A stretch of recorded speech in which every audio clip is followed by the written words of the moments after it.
Should I just open on me coughing? Just have like a nice Yeah. coughing faded.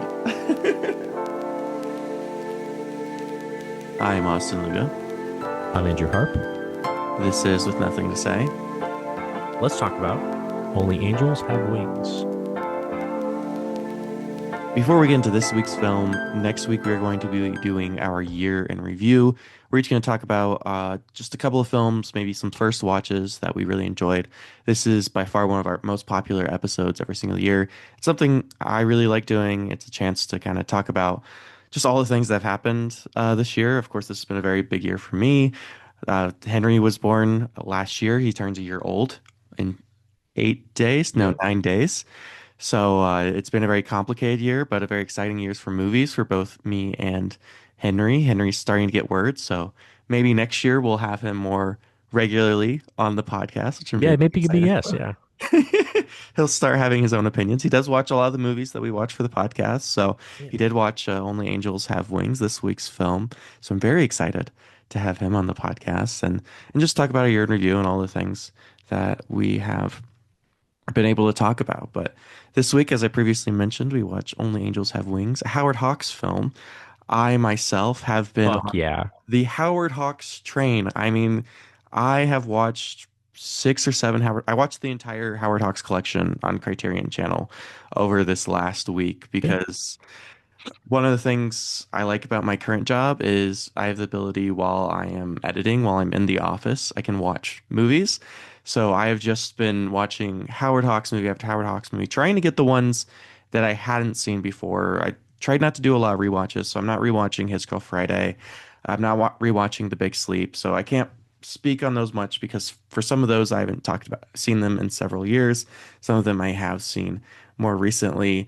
But I wanted to do this because Howard Hawks is someone I've been very familiar with for a very long time. I saw His Girl Friday for the first time in 2017, almost a decade ago now. I saw it when I was in film school.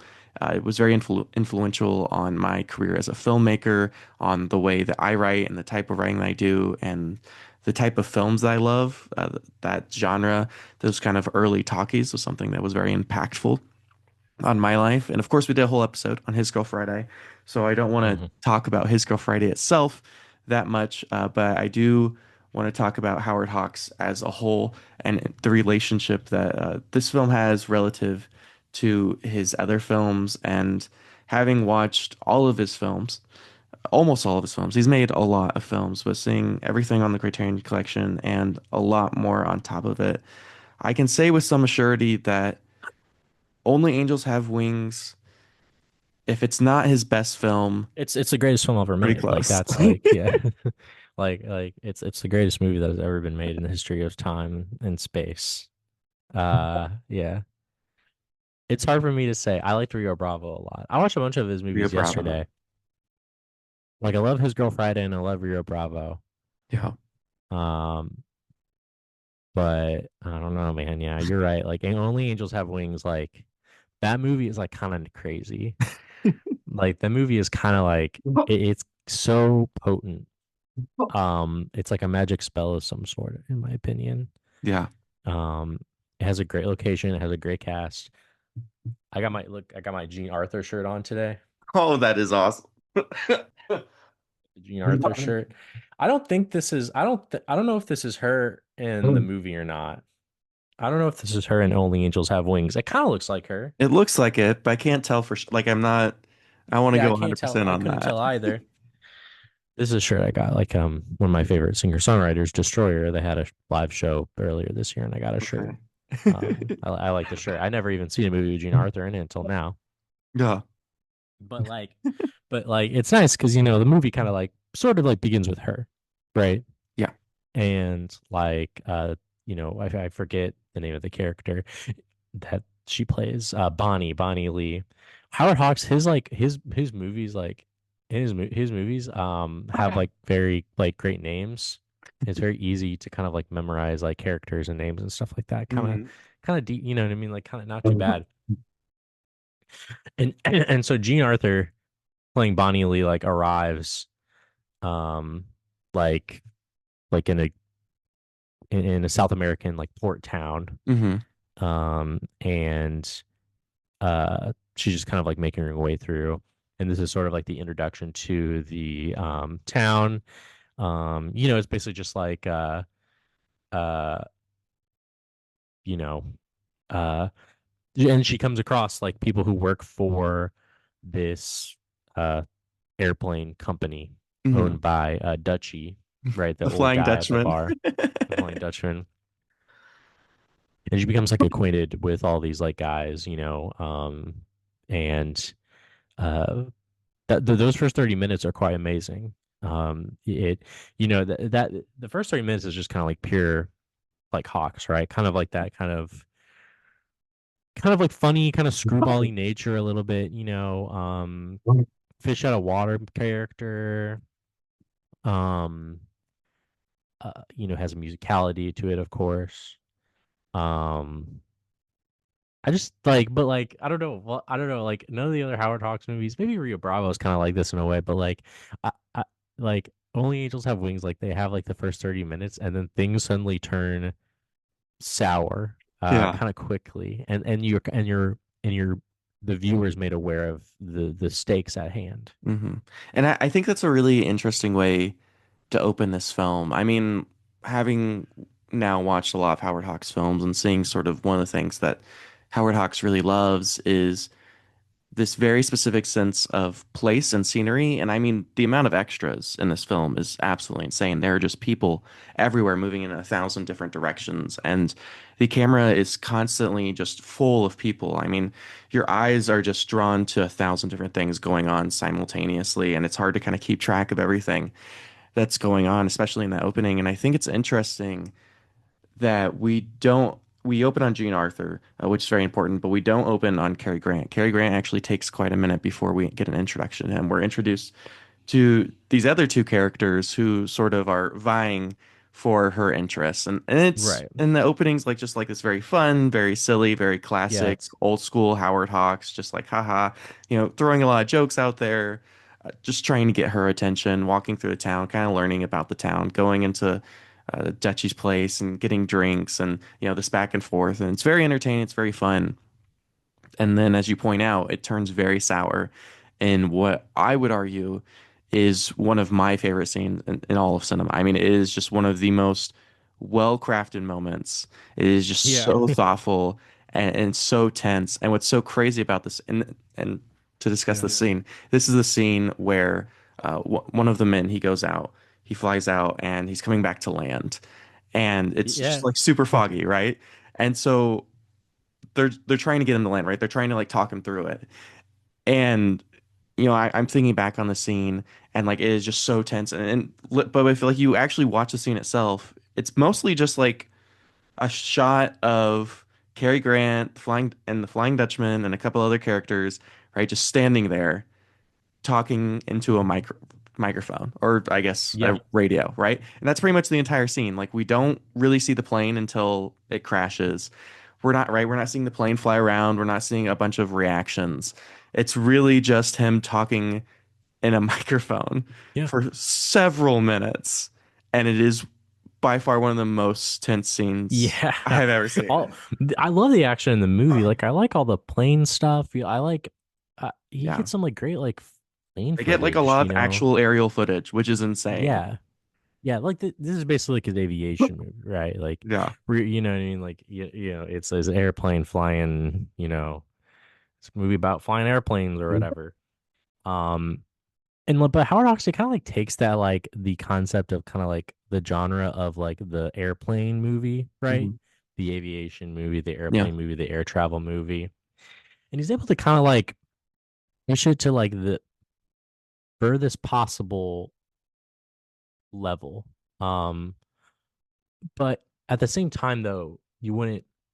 It's such a magic trick because it's like one of the things about Howard Hawks movies, and there's a great introduction in that Howard Hawks Mhm. collection on Criterion, where I don't remember her name, but she was a critic who talked at length about Howard Hawks' career, his movies, and it was very interesting. Mhm. Um, and Howard Hawks' movies, like, they're really not particularly like flashy in terms Yeah. of like film style or anything like that.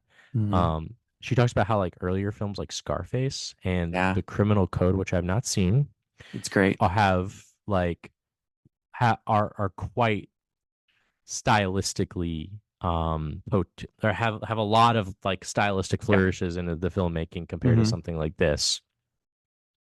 And it's true. He he knows how to do it, right? Right. Like he kind of like any great like artist or music, a musician. It's like he knows how to do it.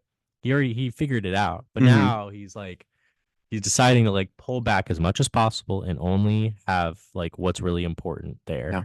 which is why like a movie like Only Angels Have Wings is so impressive because it's like I guess yeah, like he could like do a crazy, sequence or editing or Hmm. whatever, but he doesn't do that because he obviously he really what really matters at the end of the day is just like with at least with his movies is that they're all about these people, what's going on, how do they feel, how do they interact with each other, how like his movies are so dense. It's like you watch it and you're kind of like, I can't believe like how like complex this is. Like the Hmm. way that people interact each other.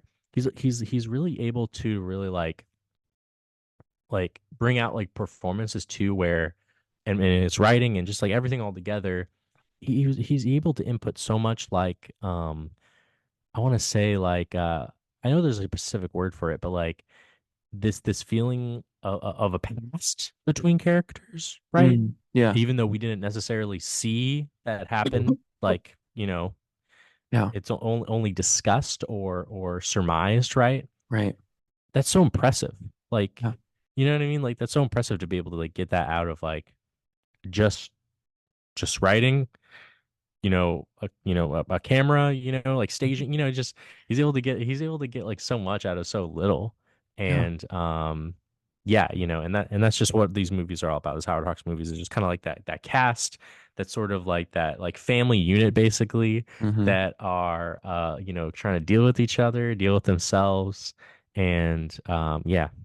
Yeah. I mean, I think what's so impressive about this film in particular and a lot of Howard Hawks' later work, like Rio Bravo, is well, one, this film has quite a few characters in it that come and go throughout the film. A lot of characters die or pass away or disappear, and a lot of characters are talked about and mentioned, and that can become very overwhelming in a film when you have all these different people, but they are so specific and they are so three-dimensional, right? They have these very Yes. intense Like and like dense even the minor backgrounds. characters. Hmm. Like Like they feel like fully, right? it's They feel like just people. And that's a very yeah. hard thing to do well because I think very often, especially when you have large cast of characters, I mean, I think this is something that, I like Wes Anderson, but I think something that he struggles with is when he has films that have really large casts, sometimes they become stereotypes, right? They just become like this one thing, Don't which, don't even like don't even like point out Wes Anderson. yeah. Like point out literally any movie that has come out in the past like 5, 10, 15, 20, 25 years. Like, Hmm. you know what I mean? Like it's just like it just doesn't compare. Like Yeah. it cannot compare at all. Like these Howard Hawks movies have been more influential on film than like going all the way into like the 80s with like John Carpenter or something Yeah. like that. In fact, I believe that John Carpenter said that this is his favorite movie. His favorite movie is Only Angels Have Wings. That's But doesn't absolutely. that make sense? Like, It doesn't that make does though. Like sense? at Like, some level, yeah. it really does. Like there's something truly about this film that's like, oh yeah, like I get it. And I mean, we talked a bit in depth about that spectacular moment where he's talking on the phone and he goes, 800 feet, 600 feet, 400 feet, do it again, Yeah. right? Flies back up. He It goes again, sucks. 1,000 feet, and they just keep doing it over and over and over again, right? There's something about that sense of repetition, about going back through it again and again and just like it becoming more and more intense and you don't see the plane, right? You're not seeing him fly around, you're just hearing it.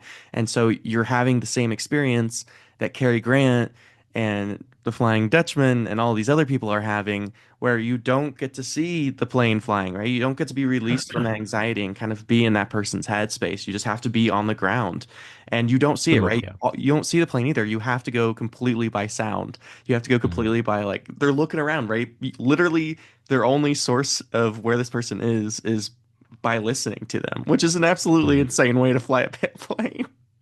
Yeah, yeah, he like yeah, and Um, yeah, they have to like fly the rinky-dink planes through like a high pass, right? Like Hmm. up in the mountains in order to get or in order to deliver mail. But they also do other things. They like pick up people who need like medicine and Yeah. and medical attention and things like that. Um, and I guess like also he like I think also like there's a wrinkle in the plot that you find out later on that he's trying to get like a contract, Yeah. right? Like he's trying to like and he has to do it and it's like coming up like the contract is like In like a week. Yeah. in like a week and so he's like it's kind of funny because everybody's like pushing themselves to like everybody in the movie who flies planes and stuff are like pushing themselves to like work hard Yeah. um but they're like unaware of the contract kind of Hmm. at least until like kind of like near the end of the movie. Yeah. Um, and it's kind of interesting, sort of like how the Cary Grant character is actually like not a bad guy. He's not a bad boss. No. He's just uh, but like he his worries can't help but like be rubbed off onto his like employees, Yeah. right? Which is very interesting because it's like he's constantly there are several situations in which he's like, you need to come back, come back, Hmm. it's too dangerous or whatever. And but it's still like the fact that they're doing it anyway, Yeah. it is sort of absurd, right? Like Yeah.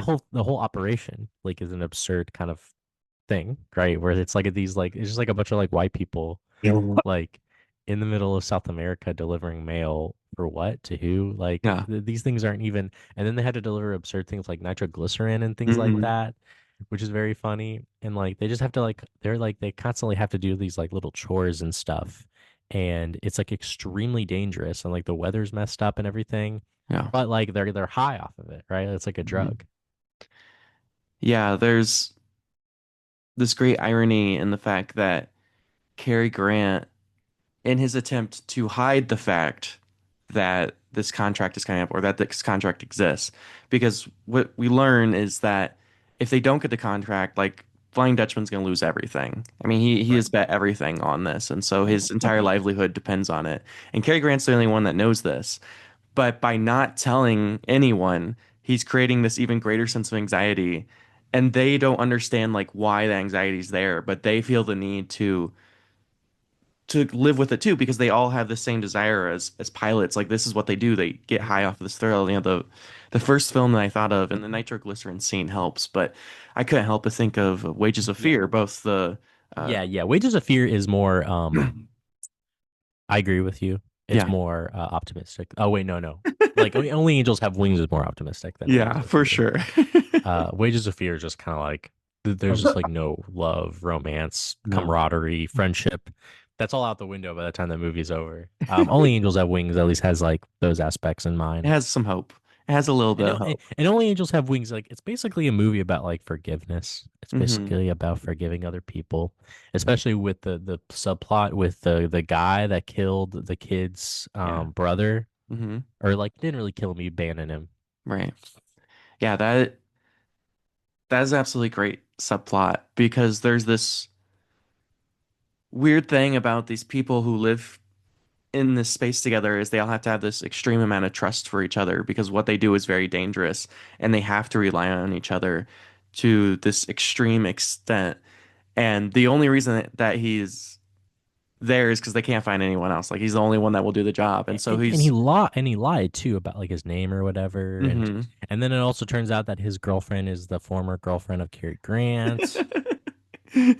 which just further just like complicates the whole thing because we No, learn a lot about her before we meet her too, right? Again, just creating right. these really intense depths is, in those early scenes between him and Jean Arthur is, she talks about like, oh, there must have been another girl, right? That's what made you this way. That's what kind of made you this the grumpy old, Casablanca type, right?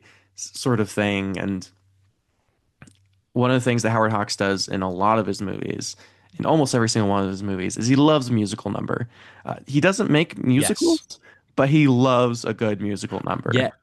I think like what I think the one musical he made was Gentlemen Prefer Blondes. Yes, with I Marilyn Monroe. watched that. I watched that yesterday. I like that movie. Yeah, it's not bad. It's not It's my good. favorite, Yeah. but yeah, it definitely has its moments. But Yeah. uh, But yeah, he has the. You're right though. But he has like his music moments. His like mhm. these little like musical moments in which there's like singing or performing and some music in some kind of way. And yeah. And this is one of my favorite music. I mean, I think Rio Bravo is probably my Yeah. favorite music moment of all of Howard Yeah, that Hawks one's pretty films. fucking 'Cause good. it's The so one good. are you talking about the one where like Jean Arthur like she is revealed to be an amazing like piano player or Hmm. whatever. Yeah. Yeah, I don't know why, but like that scene like made me cry. That scene made me like tear up. I was very like moved by that scene. And and I don't know why. It's kind of hard to say. I just really like appreciated it's like um I just appreciated how like kind of like whimsical it is, you know, Yeah. and how like you can kind of see it coming too, right? You kind of see you can kind of see the coming that like Jean Arthur is like gonna be like a great performer or Hmm. whatever. And so just like the feeling of like when she is like revealed to be a great performer, I don't know why, but it's so like it feels so good, you know, like it's such a good like feeling. And then like the way that that scene, that shot is also seen with everybody like crowded around, like the way he's Beautiful. able to kind of stuff them all in there and the way that they're all like I don't know why, I just like I was so moved by it. Like I Yeah. just like I couldn't help but tear up. Yeah. The framing is spectacular, and the juxtaposition because this scene happens right after the death of the pilot, Yes. and That's true, yeah. right. And she in that instant too is also chooses like the other guys, even though it's kind of irrational or you know, Hmm. it's it goes against kind of like human nature or whatever. But like her, she decides to try and forget him. Yeah. Because like it's just kind of like the Cary Grant kind of John Wayne sort of hard nosed masculine movie film guy. It's like, oh well, what's the use of like worrying about it, right? And that's sort of the darkness that underlies all of this is Yeah. they know at some level that they can't forget him, and right that they know that that's going to haunt them, and so their only solace is in the fact that they just can't think about it, right? That they just have to move on. That right, that no amount of thinking about it or crying about it is going to bring him back, and that's sort of like this the dark, and it has something to do Mhm. with like forgetting and forgiving and. Just like letting go, which is like this very weird thing to do, and like to come to this Yeah. place where someone just died, and now we're gonna sing, and there's, but it's not coming from a place of like cruelty or evil or that they didn't love the person that passed away, Yeah. but the job itself, like if you hold on to that with every person who dies, right, you're going to be destroyed, and they know that, and they also know that the all these people They that could be next. they could be next, right? And Yeah. I think that's part of the reason why they do it too, is they know that every time they go open that plane, right, if they right if they get in their head, because this is like a very right heady job. Like if you get in your head about it, you're gonna die. Like you're doing Yeah. this very scary, very risky thing, and the moment you start thinking about, oh, this person died or that person died, you're gonna drive Yeah. yourself insane. Yeah. Exactly. Yeah. Yeah.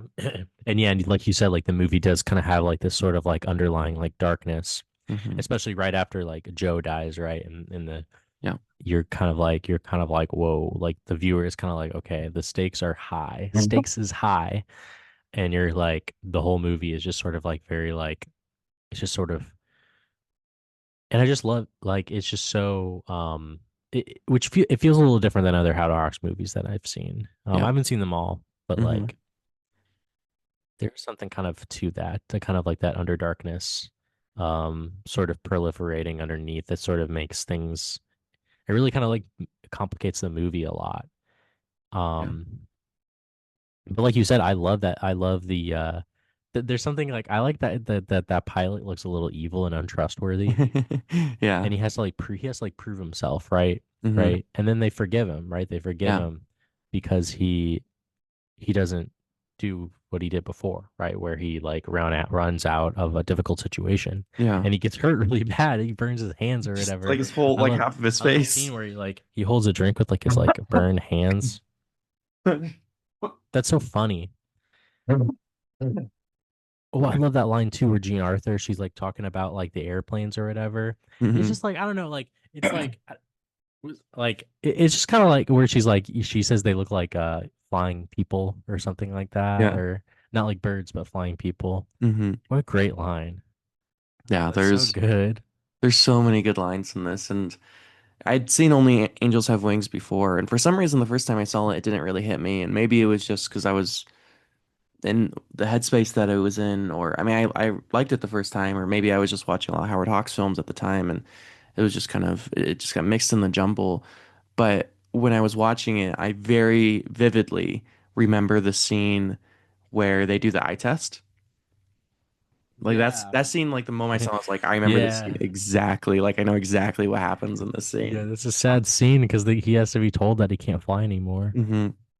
And it's such a weird thing because they have this incredibly dangerous job where they're risking their life every day, but then they're also in this weird way addicted to it. I mean, like you said, they kind of get off on the fact that they Yeah. could die at any moment and like it's super risky. And he has to face this thing where like he's been doing this for 22 years, right? Which he says a bunch of times. And he can't do the one thing like it's the only thing, right? It's his entire life. It's all he knows how to do. And to be grounded is kind of the worst thing in the world. Like to be told that you can't do the one thing that you were sort of built to do. Like this is why you live. This is why you go up in the air, right? This is the thing that you do. And to watch him and to watch Cary Grant's performance and that is really interesting Yeah. because you can see It's it at so the beginning, sad. right? That like he knows from the very beginning that he's gonna have to ground him, but he still goes through the rigmarole, right? He still goes through the whole thing of going through the two eyesight things and then going through that weird box thing where he has to line up the two pegs or whatever. And there's this sense of moroseness and guilt almost for having to do it, but also knowing that like at the end of the day, he's saving his life, right? Because if he lets him to continue to fly, he's gonna die, and so he has this like weird baggage, attached to him, and you see that a lot in Cary Grant's performance is sort of the weight of having to Yep. carry this team, right? Of knowing that every time you send someone up, that there's a chance that they won't make it, that there's a chance that they're not going to come back down, that they're not going to land, that they're not going to make it through the pass. And that is something that he holds very dearly and it's always there, right? It's lingering at all points in the film. Like he can never fully escape it. I mean, even when you have like those fun moments, like when he walks into his own room and the girl, right, had just taken a bath in there. And it's kind of like this fun, silly scene. And then, of course, like a bunch of people start coming into the room. I mean, even at moments like this, they're just like kind of silly and funny and lighthearted. There's still the weight there, right? There's still something like behind Cary Grant's eyes that's carrying just the stress and the pressure of living everyday life and trying to escape it, right? Trying to get away from it and live in the moment and just be happy with where he is. But he can't do it, right? It's impossible. Like it's just always there.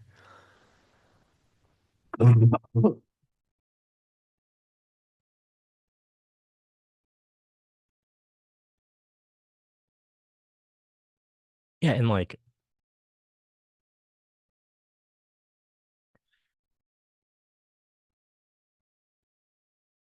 and again, they still want to do it. They still want to fly their plane or whatever. And it's tough to say no. Um, and I like the character who lives on top of the mountain. With the donkey. Yeah, he's my favorite. Yeah.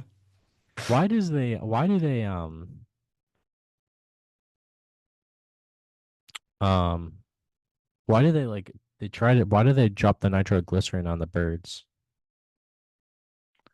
I don't think there's any particular reason other than just to move the birds. I mean, Okay. I don't know if they're causing any sort of. Well, okay. So he drops the nitroglycerin on the birds, right? Yeah. And then in a later scene, right, when he's flying, Mr. McPherson is flying with the blind guy, Yeah. a condor comes in and like breaks through the window. Oh, that's true. Yeah. Remember? So Yeah. it might be a thing where the condors and maybe other birds too are causing sort of a nuisance to the pilots, Hmm. right? And so there is maybe there is like a natural danger there.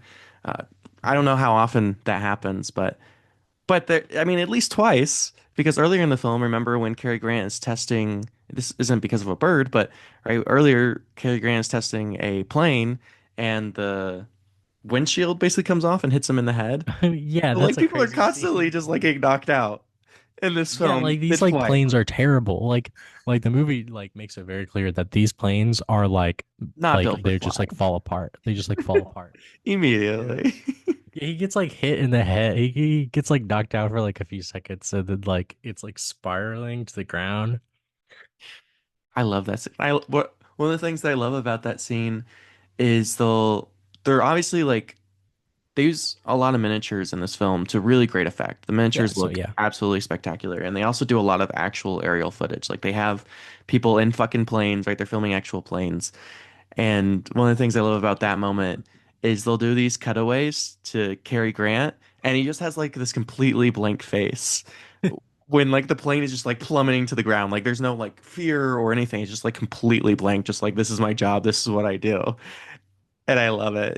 It's just maybe it's a little silly, just like how serious and just like how blank he is, but it also is just like that's who he is, right? Like he's someone who just accepts death completely, and if this is the moment he's gonna die, like there's no fear in that moment, right? That's not where his fear comes from. His fear comes from others Women. dying, right? And yeah, Yeah, and women. women, and of course, right, that Well, that is the same moment that uh she realizes that she's in love with him, and they have yeah. that great conversation where, he wouldn't want anyone to be in love with him Yeah. because the fact is like they're always terrified, which of course you would, right?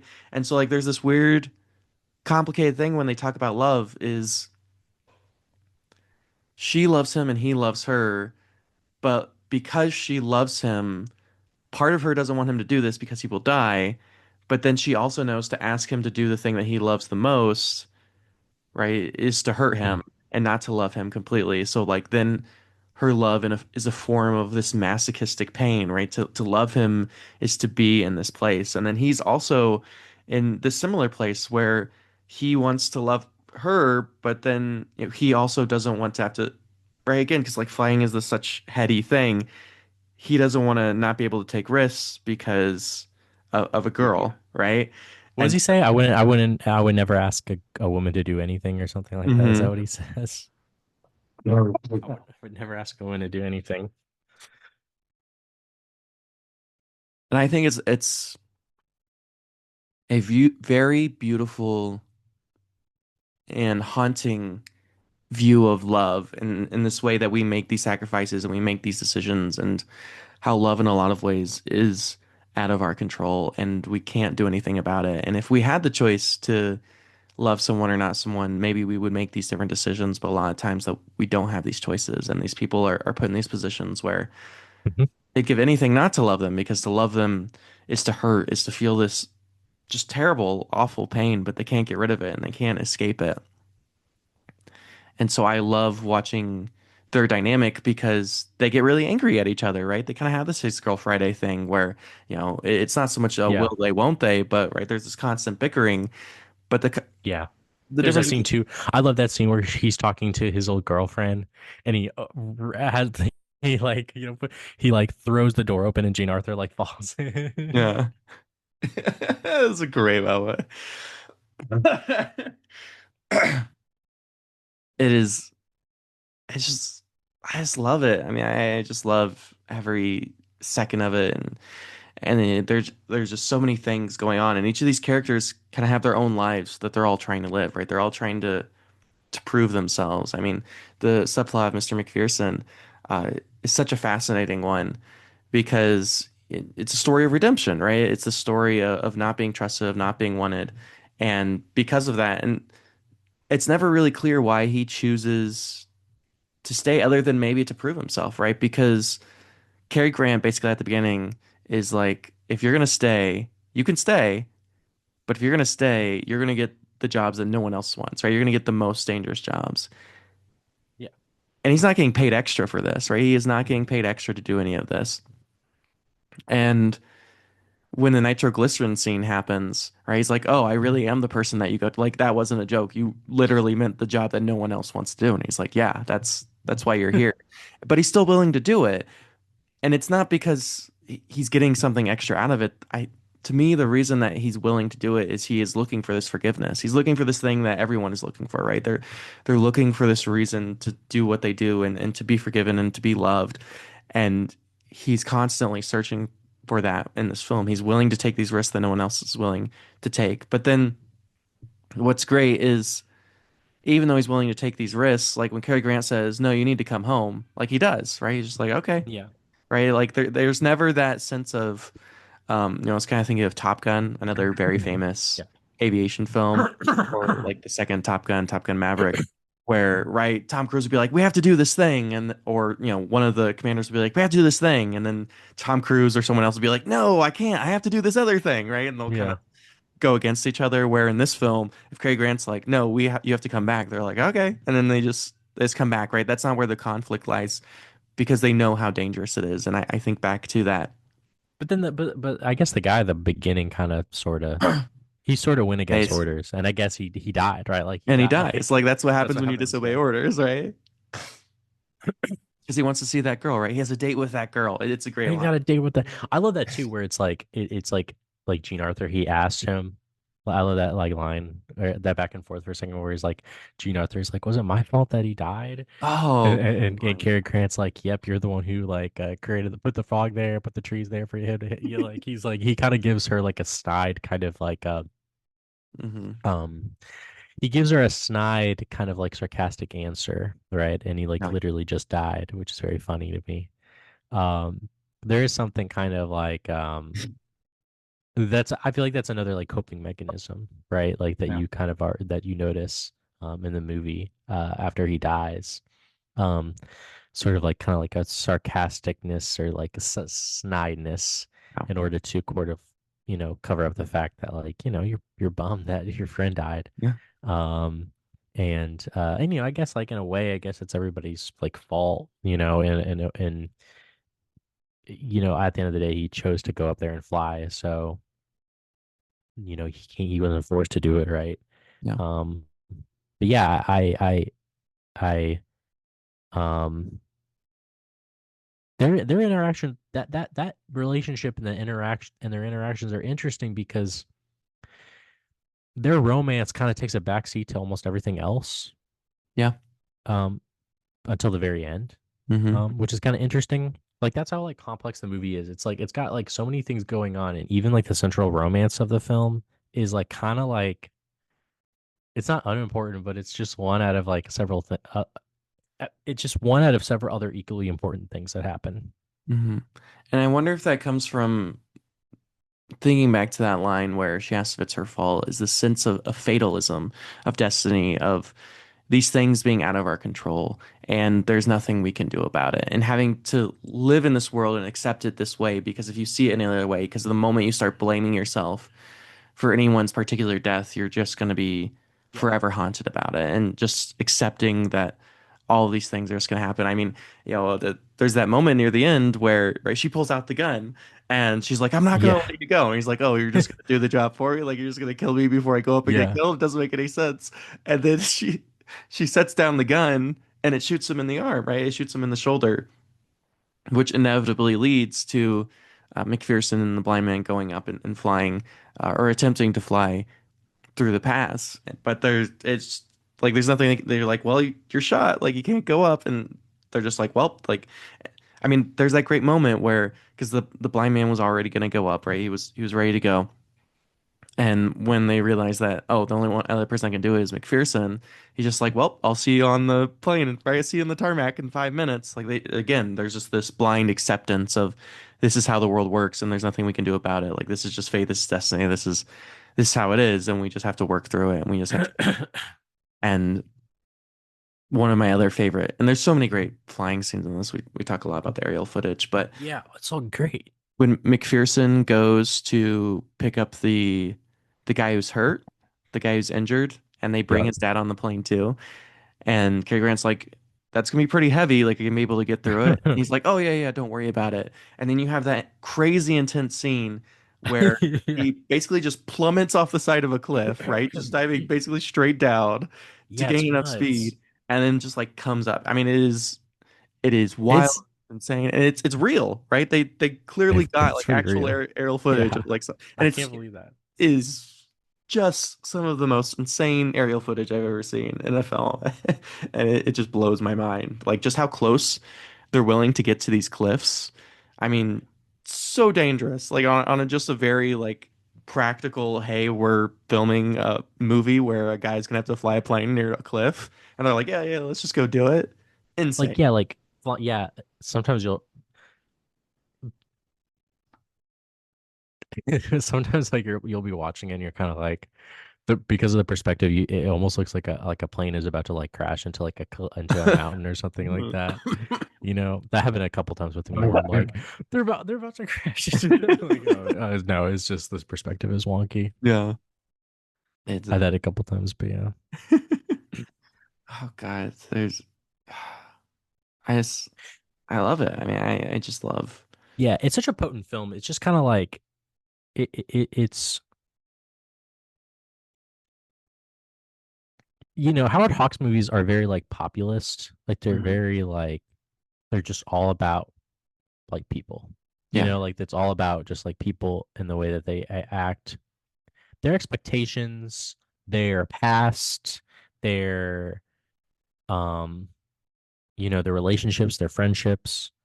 Um he's very concerned about these things. Yeah. And he's not particularly interested in psychology. Hmm. He's more interested in kind of like what do people say and what do they do? Yeah. Right? Like what do the people say and what do they do and how does it make them feel and what how does it, what is that domino effect? Yeah. Um and so you get movies that are very like of course have a lot of talking, very bouncy Hmm. dialogue, very funny.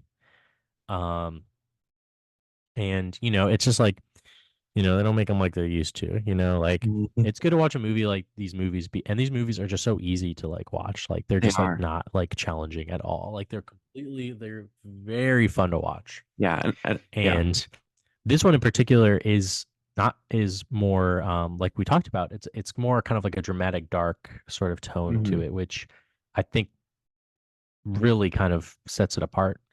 Yeah. Um and I think too, like the way that he balances kind of like the action and the stakes and everything is so masterful. Hmm. Like, like again, like I'm just so like perplexed by how like good the movie is. You know what I mean? Like, it's just like Yeah. how did like it's just so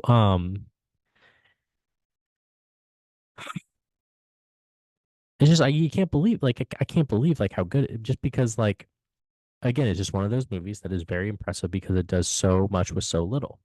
Yeah. I mean, it has a lot of it has a lot going on, obviously. Like they Hmm. have like this fucking crazy airplane footage. But at the end of the day, like the airplane footage isn't that impressive without those stakes. Yeah. Yeah. I mean, one of the greatest scenes doesn't have any airplane footage, right? That moment where he crashes until we see the crash itself, there's no aerial footage in that moment because the aerial footage, and I think Howard Hawks knows this, and you talked about this earlier, this idea of style, right? I watched Scarface, I watched Criminal Code, which Criminal Code, I do Yeah. strongly suggest that you watch it and everyone watch it because it does They have talk some, about that. Yeah. What were you gonna has say? Sorry. no, just that has some very almost like German expressionistic Yes. stylistic stuff, that's really Yeah, yeah. interesting, and it reminds me sort of like early like Battleship, Boat Tickman, and some of that kind of stuff. It has some of those like very weird angles and like a lot of sharp Yeah. lines.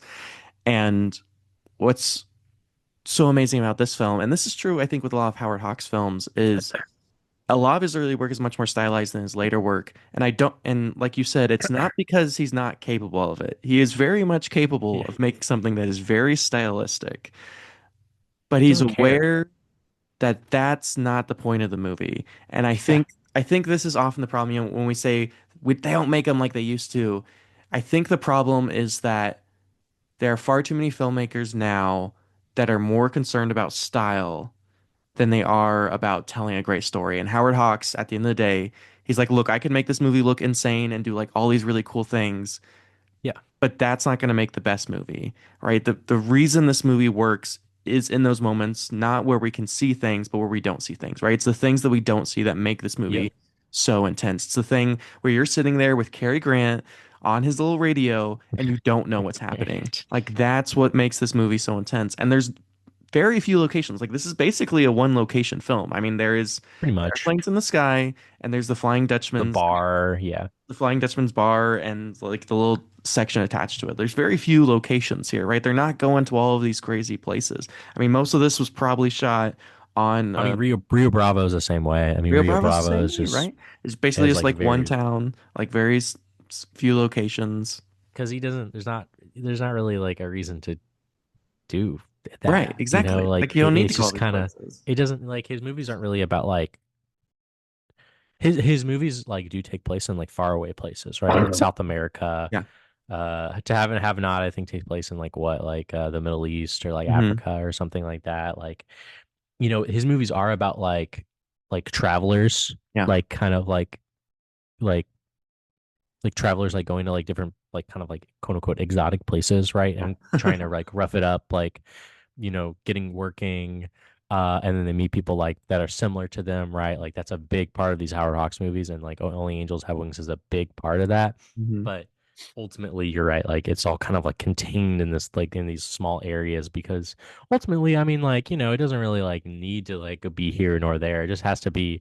It's just all about the family unit of characters, right? The cast is like the most important thing. That is the priority. Yeah. And again, I just like it's so masterful the way that he's able to sort of like really kind of like stretch out these characters like to the furthest possible edges of like of what a character could contain in a 1930s sort of like film starring Cary Grant. You know what I Yeah. mean? Like he really kind of like gets like the best possible um he really gets the most worth out of everybody in the movie Hmm. um by the end of it. And again, that's very impressive. It doesn't seem like it would be easy. It seems like it's easy, but it doesn't seem like I doubt that it was Yeah. right to get everybody to be on the same page in the movie because it really that's how it feels. Everybody in the movie feels as if like they are just like we've been teleported here and this is where we are and everybody's and it's real. Yeah.